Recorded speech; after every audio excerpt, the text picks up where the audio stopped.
Hello students, welcome back to our channel. Again we are here with a new question of JEE Mains 2024. I hope you are doing well in your preparation. तो इस question को solve करते हैं और इसके पीछे क्या concept लगा हुआ है उस कॉन्सेप्ट को समझने की कोशिश करते हैं। तो इस क्वेश्चन को सॉल्व करने से पहले मैं आपको एक बात बताना चाहता हूँ कि जो पिछले लेक्चर्स हैं जिसमें कि मैंने क्वेश्चन समझा रखे हैं कॉन्सेप्ट के साथ, तो बहुत सारे बच्चों के मेरे पास मैसेज आए कि सर आप जेई एडवांस के भी क्वेश्चन कराइए और नीट के क्वेश्चन कराइए, और कुछ बच्चे बोल रहे थे कि सर मेरे को 12th बोर्ड के क्वेश्चन कराइए। तो बच्चों मैं आपको एक बात बताना चाहता हूँ कि आप ये मत देखिए कि ये किस टाइप का क्वेश्चन है, जेई एडवांस का है, मेंस का है, नीट का है, या ये 12th बोर्ड का है।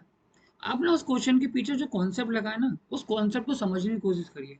और यही हमारा मोटिव है कि हम आपको अपने लेक्चर्स के थ्रू कॉन्सेप्ट समझाएं, ताकि अगर आपको इन फ्यूचर इस टाइप के कभी क्वेश्चंस मिले तो आप कॉन्सेप्ट का यूज करके उस क्वेश्चन को सॉल्व कर सकें। ठीक है ना? तो मैं आपसे रिक्वेस्ट करूंगा कि आप ना कॉन्सेप्ट समझने की कोशिश करिए। ठीक है ना? तो इस क्वेश्चन को सॉल्व करते हैं।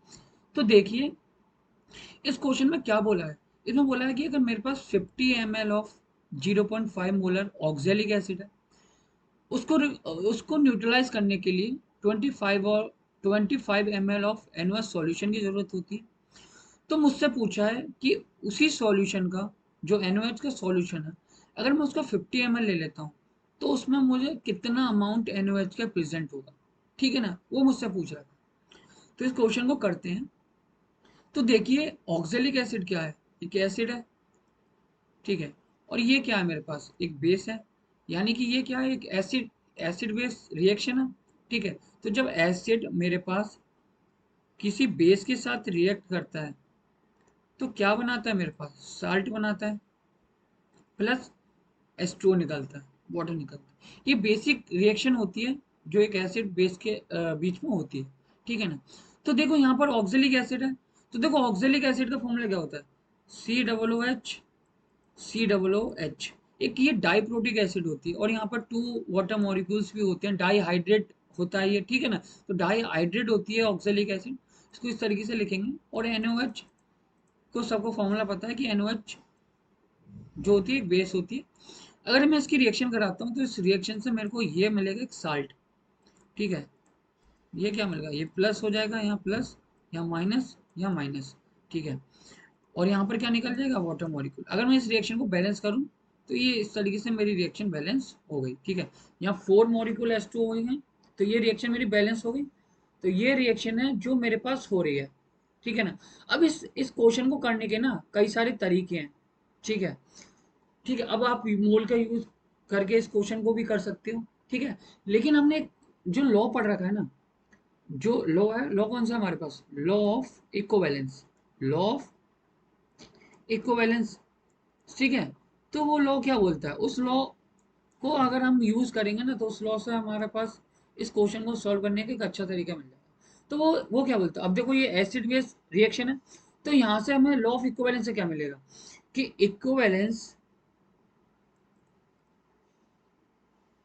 इक्विवेलेंट ऑफ एसिड किसके बराबर हो जाएंगे, इक्विवेलेंट ऑफ बेस के बराबर हो जाएंगे। ठीक है। इक्विवेलेंट ऑफ बेस के बराबर हो जाएंगे। ठीक है ना? तो यहाँ पर अब देखो इक्विवेलेंट का कॉन्सेप्ट क्या बोलता है, अगर इक्विवेलेंट देखता हूँ। ठीक है। अगर इक्विवेलेंट जैसे कि अब इनके बीच में रिलेशन क्या होता है, इक्विवेलेंट मोल के बीच में। ठीक है। तो देखो इक्विवेलेंट अगर मैं देखता हूँ, इक्वल टू क्या हो जाता है, N factor into number of moles होते हैं, नंबर ऑफ मोल्स होते हैं। यहाँ से मैं निकाल सकता हूँ। अब ये मेरे पास रिलेशन पता ही है हमें। ठीक है। आई होप कि ये रिलेशन सबको पता होगा। अगर किसी को भी दिक्कत हो तो आप कमेंट करके बताएं, तो हम इसको और भी अच्छे तरीके से समझाएंगे। ठीक है ना? तो ये equivalent equals to N factor into number of moles हो जाएगा। ठीक है। अब देखो यहाँ पर क्या करूंगा, मैं लिखूंगा N factor of acid into, यहाँ पर हो जाएंगे मोल्स ऑफ एसिड हो जाएगा। ठीक है। यहाँ पर क्या हो जाएगा, N factor into moles of क्या हो जाएंगे, मोल्स ऑफ बेस हो जाएंगे। ठीक है। अब देखो जो एन फैक्टर होता है ना, N factor of oxalic acid जो होता है, ऑक्जेलिक एसिड का जो एन फैक्टर होता है वो 2 होता है। ठीक है ना? जो एन फैक्टर होता है ऑक्जेलिक एसिड का वो कितना होता है, 2 होता है। और जो एन फैक्टर मेरे पास होता है, एन फैक्टर ऑफ NOH का जो होता है मेरे पास क्या हो जाएगा, वो होता है 1। ठीक है, आई होप ये सबको पता होगा। ठीक है, तो यहाँ से मैंने क्या करूँगा, मैं यहाँ पर करूँगा 2 इंटू नंबर ऑफ मोल्स। कैसे निकाल सकता हूँ, नंबर ऑफ मोल्स मैं यहाँ से निकाल सकता हूँ। ठीक है ना, नंबर ऑफ मोल्स यहाँ से निकाल सकते हैं, यानी कि 50 इंटू 0.5। अब देखो ये ml में दे रखा है, ठीक है, तो इसको लीटर में कन्वर्ट करना होता है मेरे को, तो मैं 1000 से क्या करूँगा, डिवाइड कर दूंगा, इक्वल्स टू इसका एन फैक्टर हो जाएगा 1। और मेरे पास यहाँ से क्या निकल के आ जाएंगे, मोल्स निकल के आ जाएंगे, यानी कि क्या निकल के आ जाएंगे, नंबर ऑफ मोल्स निकल के आ जाएंगे। तो यहाँ से मेरे को निकल के आ जाएंगे number of moles of base निकल के आ जाएंगे।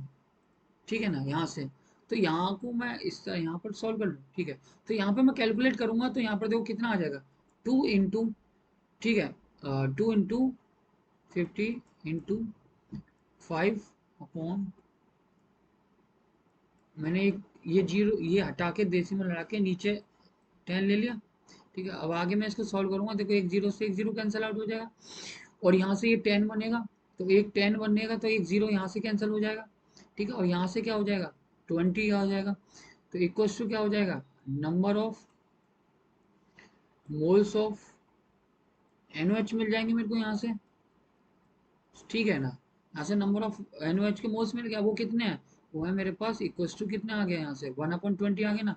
तो नंबर ऑफ मोल्स जो मेरे को मिल गए, number of moles of NOH कितना मिल गया, वो मिल गया 1/20। ठीक है ना, अब देखो यहाँ पर ना एक चीज समझने की बात है, कि नंबर ऑफ मोल्स हमने निकाले हैं ना, जो नंबर ऑफ मोल्स निकाले हैं, मैंने इस तरीके से निकाले हैं कि जब मैंने वॉल्यूम 25 ml यूज किया था। ठीक है, अगर 25 ml से, ठीक है, अगर मेरे 25 ml है, मैं इसको रफ कर देता हूँ। ठीक है, मैं इसको रफ कर देता हूँ, यहाँ पर सॉल्व करता हूँ,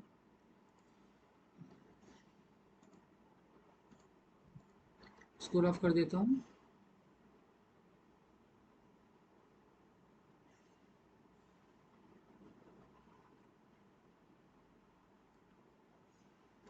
ठीक है, अब देखो स्टोइकोमेट्री लगानी है सीधे सीधे।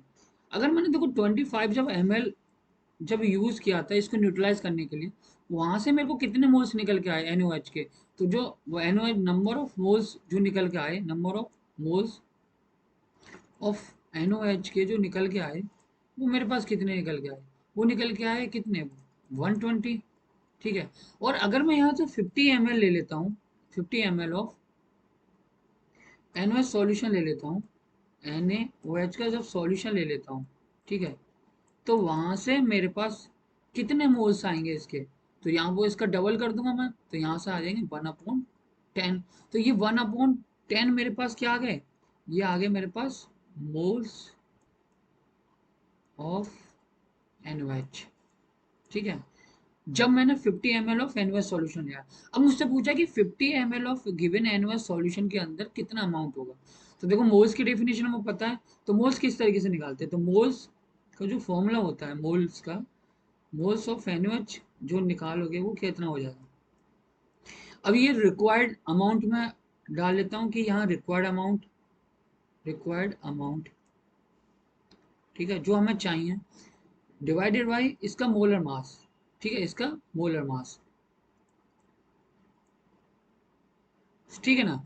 तो जो रिक्वायर्ड अमाउंट जो निकल के आएगा मेरे पास, रिक्वायर्ड जो अमाउंट आ जाएगा मेरे पास, इक्वल्स टू किसके बराबर आ जाएगा, मोल्स, मोल्स कितने हैं इसके 1/10 दे रखे हैं, इनटू इसका मोलर मास कितना होता है 40। अब ये कट जाएगा, तो यहाँ से मेरे पास रिक्वायर्ड मास कितना आ जाएगा, रिक्वायर्ड मास ऑफ NOH कितना आ जाएगा, वो आ जाएगा मेरे पास कितना, 4 ग्राम। ठीक है, 4 ग्राम, तो इसका आंसर कितना हो जाएगा, 4। आई होप आपको इसका सॉल्यूशन समझ में आया होगा, और इसके पीछे जो कॉन्सेप्ट है वो भी समझ में आया होगा। अगर किसी को भी इस क्वेश्चन को समझने में कहीं पर भी दिक्कत आ रही है, आप कमेंट करके हमें बताएं, हम आपको उसको समझाने की और अच्छे से कोशिश करेंगे। ठीक है ना, थैंक यू, और हमारे चैनल को सब्सक्राइब करें और बेल आइकन दबाएं, ताकि अगर हमारा कोई भी नोटिफिकेशन आए तो वो नोटिफिकेशन आपको सबसे पहले मिले। Thank you, have a nice day.